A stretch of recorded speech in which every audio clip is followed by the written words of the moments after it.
Okay okay, तो further आप traumatic discuss करेंगे कि इसको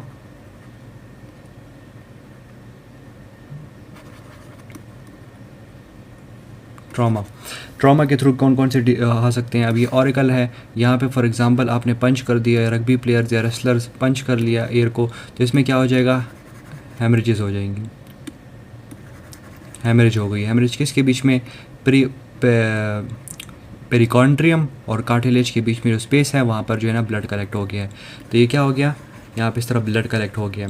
और ये ब्लड क्या हो गया, ऑफ कोर्स बाद में क्लॉट होता है, तो ब्लड जब क्लॉट हो जाता है तो वो अजीब सी इस तरह की शेप अपीयर हो जाएगी, उसको कहते हैं कॉलीफ्लावर ईयर। ओके, इसमें अब क्या करेंगे ट्रीटमेंट में, ऑफ कोर्स इसकी जो है ना एस्पायरेशन करके जो है ना जी सारा ब्लड रिमूव करेंगे बिफोर जो है ना इट क्लॉट्स।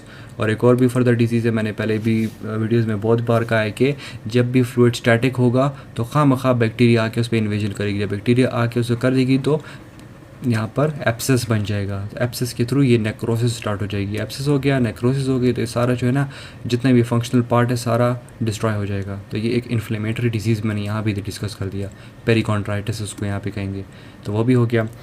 अब ट्रॉमा में नेक्स्ट है लेसरेशंस। लेसरेशंस मतलब कि एक्सीडेंट के थ्रू हुआ है कि ये फॉर एग्जांपल अपर पिना है, ये कट बीच में लग गया और ये लोअर पिना है, तो देख रहे हैं बीच में कट लगा है तो सेपरेटेड हो गई हैं। अच्छा, अब इसमें क्या ट्रीटमेंट करेंगे, इसमें ट्रीटमेंट ऐसे करेंगे कि ऑफ कोर्स बाहर स्किन है और अंदर कार्टिलेज है, उसको सूचर से थ्रू करेंगे, सूचर्स के थ्रू टाई वापस करेंगे। अब सूचर्स कौन से लगाएंगे, जो अंदर जो कार्टिलेज है उसमें एब्जॉर्बेबल सूचर लगाएंगे कि वो ट्रीट हो के अंदर ही वो सूचर्स रिमूव हो जाए, और जो स्किन है उसमें नॉन एब्जॉर्बेबल सूचर लगाएंगे कि वो रिमूव भी ना हो, हम खुद रिमूव कर लें, और ये ना हो कि हील होने से पहले ही रिमूव हो जाए। तो इस तरह ट्रीटमेंट इसकी कर लेंगे। अब नेक्स्ट आ गया एवल्जन ऑफ बिना, कि मतलब कि आपका कान है ये फुल एक्सीडेंट के थ्रू निकल ही गया है, तो ये डिपेंड करता है इसकी ट्रीटमेंट डिफरेंट कॉजेज़ हैं। या जो है ना फॉर एग्जांपल अगर पार्शली इसके साथ अटैच्ड है, जैसे थोड़ा सा इस तरह साथ रिमूव हुआ है लेकिन ये थोड़ा सा अटैच्ड है, तो इस वाली केसेस में हम रिकन्स्ट्रक्ट करके वापस लगा देंगे। अगर ये फुल ही बाहर निकला हुआ है तो हम क्या करेंगे, कुछ केसेस में लगा ही लेंगे, और कुछ केसेस में जो है ना हम मतलब फॉर एग्जांपल अगर ये स्किन है और यहाँ से जो है ना रिमूव हुआ ईयर, तो यहाँ पर हम क्या करेंगे, ये मतलब यहाँ पर जो स्किन होगी ना अंदर उसको कट करके जो है ना ये इम्प्लांट अंदर ही फॉर लेटर रिकन्स्ट्रक्शन हम लगा देंगे। ओके, नेक्स्ट डिजीज़ में कौन सा आ जाता है, फ्रॉस्ट ब्राइट का आ जाता है। फ्रॉस्ट ब्राइट क्या होती है कि मतलब लोअर टेम्परेचर में, कोल्ड टेम्परेचर में वो फ्रीज़ हो जाता है, तो उसकी वजह से क्या हो सकते हैं, हमारे जो है ना एरिथीमा हो सकता है। एरिथीमा मतलब कि रेडनेस हो गई है, या फिर जो है ना एडीमा हो सकता है, या फिर जो है ना बुलाई फॉर्मेशंस हो सकते हैं, या जो है ना नेक्रोसिस हो सकती है स्किन की, कार्टिलेज की, या फिर जो है ना फुल ये ईयर जो है ना फुल की नेक्रोसिस हो सकती है फ्रॉस्ट बाइट में। तो ऑफ कोर्स अब जो है ना इसकी ट्रीटमेंट क्या करेंगे, कोल्ड टेम्परेचर है तो इसकी ट्रीटमेंट में पहले जो है ना हम इसकी टेम्परेचर को वापस जो है ना इंक्रीज़ करके रूम टेम्परेचर मतलब सॉरी उसकी बॉडी के टेम्परेचर के अकॉर्डिंग वापस थ्रू वेट टाउल्स या थ्रू एनी मीन्स जो है ना वापस जो है ना उसके टेम्परेचर तक ले आएंगे। और साथ जो है ना जब ये टेम्परेचर वापस अब नॉर्मल में आएगा तो बहुत ज़्यादा पेन होगी, तो एनाल्जेसिक्स दे देंगे इस पेशेंट को। और जो सुपरफिशियल इन्फेक्शन है जो इस ईयर में हो रहे होंगे उसको रिमूव करने के लिए ना सिल्वर नाइट्रेट के साथ ट्रीट करेंगे ताकि सुपरफिशियल इन्फेक्शन ना हो। और जब ये सब कुछ ठीक हो जाए फिर जो है ना हम इसको रिकन्स्ट्रक्शन फिर बाद में आराम से करेंगे। ओके, तो अब नेक्स्ट क्या है, नेक्स्ट है कीलॉइड फॉर्मेशन।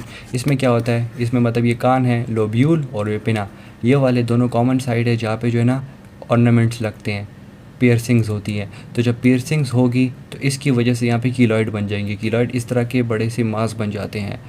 ये क्या है, अब ये जो है इसको जो है ना हम सर्जिकली एक्सरसाइज करेंगे तो ये जो है ना वापस ग्रो हो जाएंगे। तो इसको रिमूव करने के लिए हम स्टेरॉइड थेरेपी करेंगे, और साथ जो है ना प्री और पोस्ट सर्जरी में क्या करेंगे, रेडिएशंस देंगे, फिर उससे जो है रिकरेंट के चांसेस इसके ज़रा रिड्यूस हो जाएंगे। इन्फ्लेमेटरी डिसऑर्डर्स मैंने जो है ना वो जो डिस्कस कर दिया पेरिकॉन्ट्राइटिस, वो उसी में ही हो गया।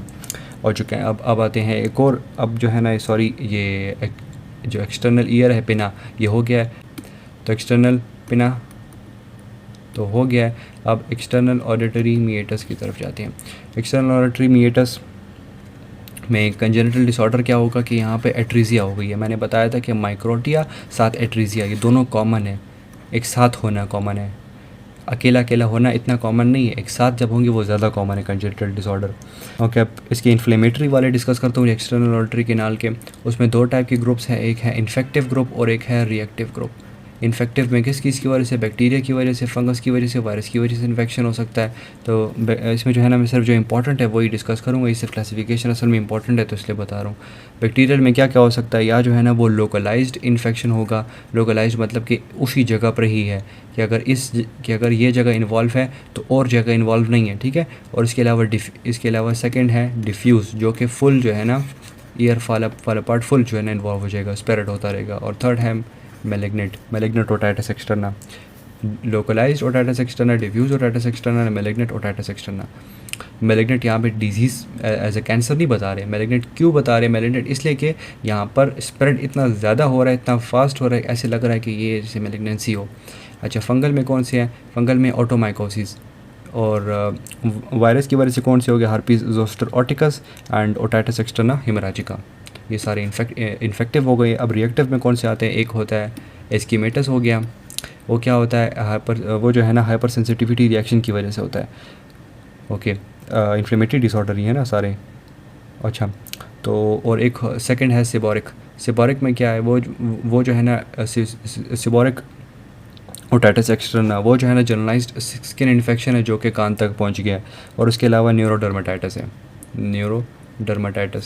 न्यूरो मतलब न्यूरोलॉजिकल है, और यहाँ पे इन्फ्लेमेशन होगी, वो अभी स्क्रैचेस इचिंग होती है, स्क्रैचेस करते हैं, वो न्यूरॉन के रिलेटेड है, साइकोलॉजिकल रिलेटेड है।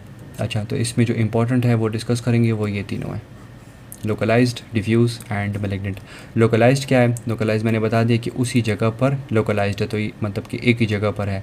तो लोकलाइज्ड में कौन से आते हैं, फरंकल आ जाता है। फरंकल मैंने जो है ना आगे नोज़ में भी डिस्कस करूँगा और यहाँ पर भी है। ये क्या होता है, मैंने यहाँ पे कहा था कि कार्टिलेजिनस पार्ट होता है 1/3 और 2/3 जो है ना बोनी पार्ट होता है। तो जो 1/3 में क्या था, मैंने कहा था कि वैक्स होता है यहाँ पे, और यहाँ पे क्या होता है, हेयर फॉलिकल होते हैं। तो अभी सबसे पहले ये हेयर फॉलिकल वाला डिस्कस करेंगे। हेयर फॉलिकल है तो हेयर फॉलिकल जब रिमूव हो गया है तो उसके नीचे हेयर बल्ब होता है। तो वहाँ पर क्या स्टेफ ऑरियस जो है ना रिस्पायरेटरी पैसेजेस में कॉमन होता है, मतलब कि नॉर्मल फ्लोर है, तो वहाँ पर वो क्या करता है, इन्फेक्शन क्रॉस कर लेता है। तो लोकलाइज्ड जो है ना इन्फेक्शन कॉज कर देगा, ठीक हो गया। तो स्टेफ ऑरियस ने कॉज किया। तो अब इस पेशेंट में क्या होगा, सिवियर पेन होगा, मतलब कि छोटा सा लग रहा है लेकिन पेन बहुत ज़्यादा होगी, तो सिवियर पेन होगी। टेंडरनेस होगी, टेंडरनेस मतलब कि हाथ नहीं लगा सकेंगे, हाथ लगाएंगे तो पेशेंट को पेन होगी। और उसके साथ जो है ना जॉ मूवमेंट नहीं हो सकेगी, क्योंकि देखिए ये लोअर जॉ है और ये जो है ना ऊपर कान है। जब लोअर जॉ मूव करेगा तो टेम्पोरल मैंडिबल जॉइंट इधर है, तो कान भी साथ मूव होता है, तो ये खाना भी नहीं खा पाएगा। और उसके अलावा जो है ना इस पेशेंट में जो ये कान है तो उसके आगे पीछे जो लिम्फ नोड्स है उसमें जो है ना लिम्फ एडेनोपैथीज़ भी हो सकती हैं, ठीक।